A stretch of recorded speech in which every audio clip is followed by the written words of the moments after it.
Donc je m'appelle Nathalie Skowronek, je suis écrivaine. Mon lieu d'origine c'était Bruxelles et la Belgique, et je suis arrivée ici avec Jean ça va faire maintenant 2 ans et demi, 3 ans. Donc on est dans le sud, on est près de Vaison-la-Romaine, on est au pied du Mont Ventoux, dans un lieu absolument magique qu'on a baptisé la Jonchère. Et donc on y est arrivé avec notre petite chienne Peggy, qui est la magicienne des lieux.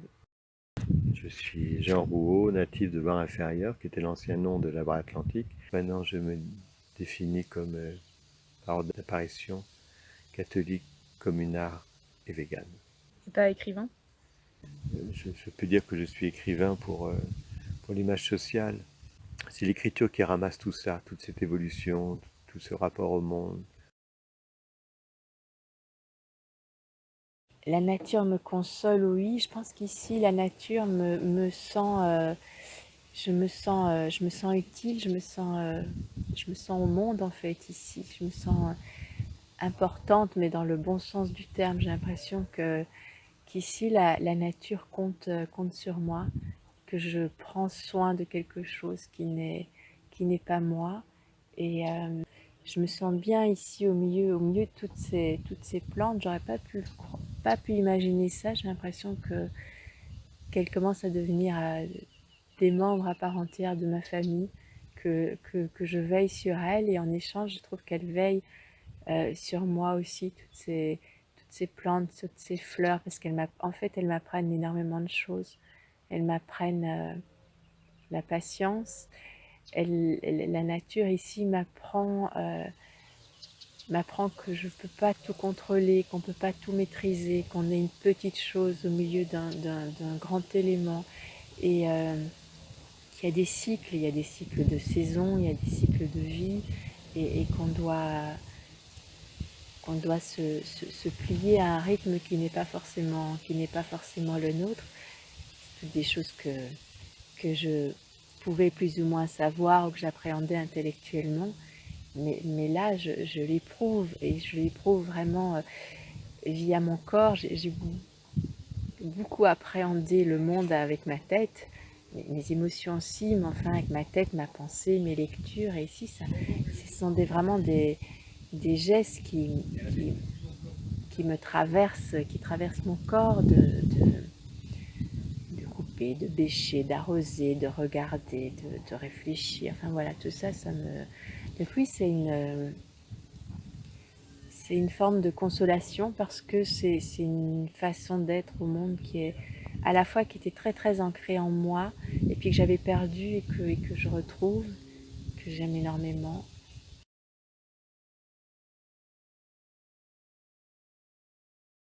C'est le fait de se retirer, en fait, qui change le rapport à l'écriture. C'est pas la nature en soi, mais c'est la décision, qui est une décision qui est aussi le fait qu'il y a quelque chose qui n'est plus tout à fait ce que j'ai connu dans le monde de l'édition. Même l'idée toute bête sur laquelle j'avais vécu, qui m'avait permis de traverser toutes ces années dures, là, comme ça, c'était l'idée d'une reconnaissance littéraire posthume, enfin, avec l'idée de la littérature, s'inscrire dans une histoire de la littérature, c'était ce qui m'avait porté.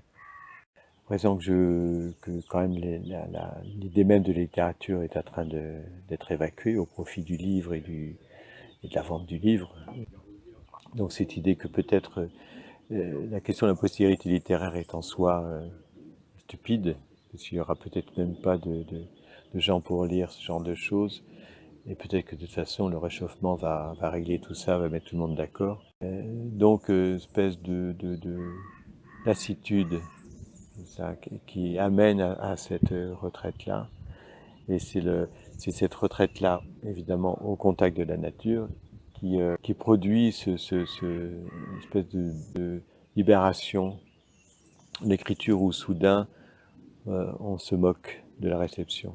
On n'attend plus rien de la réception, puisque je postule qu'il n'y aura pas de réception.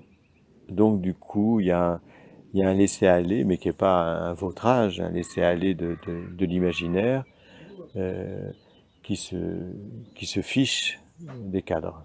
Et le contact avec la nature a complètement modifié mon rapport au monde parce que quand on est à observer comme ça les saisons, les plantes, les animaux, les oiseaux, on repère les premiers papillons et il y a un sentiment panthéiste soudain qui gagne et l'écriture s'inscrit peu à peu dans ce sentiment panthéiste comme ça.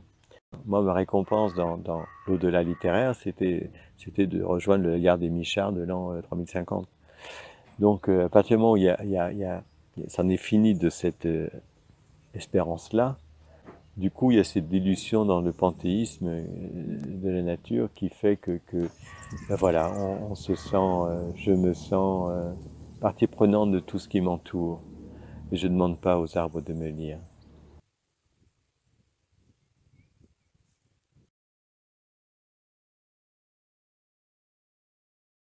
Mon grand projet littéraire, il est là. C'est-à-dire comment est-ce que je vais pouvoir traduire par des mots cet état de concentration, d'apaisement, d'espérance, de complétude que je trouve ici dans la nature. Et je voudrais effectivement que mon écriture puisse attraper tout ça.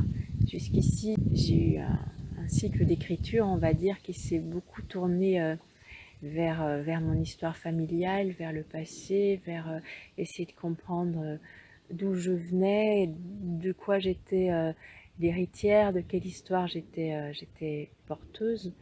Ça a été passionnant. J'ai le sentiment d'avoir beaucoup travaillé, d'avoir travaillé du mieux que je pouvais. Mais ce qui m'intéresse vraiment aujourd'hui, c'est de rendre compte du petit univers qui est ici, de ce côté extrêmement, de nouveau, très petit, concret, ancré, et comment avec des mots traduire cette idée que plus je suis happée par ces choses toutes petites, plus j'ai l'impression de me connecter à quelque chose d'infiniment plus grand que moi. Et je trouve que c'est un vrai beau projet littéraire et je ne sais pas combien de temps ça va me prendre, mais c'est vrai que c'est ça que j'ai envie de raconter. Je me rends bien compte de ce que ça peut avoir de kitsch, le vent qui souffle dans les feuilles, et on peut très vite basculer vers quelque chose de très neuneux, enfin, et j'espère que j'arriverai à attraper ces sensations-là pour ne pas être dans quelque chose de kitsch, de trop, mais pour être dans un vrai émerveillement. Et là, j'ai l'impression que c'est un vrai projet plus grand que moi. Et j'espère que je vais arriver à traduire tout ça. Moi, je viens d'une période où la poésie était extrêmement formaliste et pas du tout ancrée.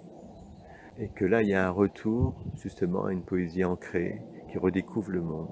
Et ce qui veut dire que ce que je suis en train de découvrir, c'est la poésie du monde, avec aussi toute la violence. C'est-à-dire que quand tu tailles un arbre, tu as l'impression que tu lui tailles un bras quand même. Tu vois, il y a quelque chose dans ce panthéisme-là qui fait que tout devient vivant. Du coup, c'est une poésie du vivant. Voilà. Et alors que est évident qu'une vie en ville, où on est coupé de la nature comme ça, on est presque condamné à une poésie formaliste, la poésie des angles droits, en gros, c'est-à-dire qu'il n'y a pas de poésie. Là, ça oblige à tout relativiser, et cette idée que la poésie niche partout. Si c'est juste une histoire de forme, alors c'est pas intéressant. La poésie est au-delà de la forme.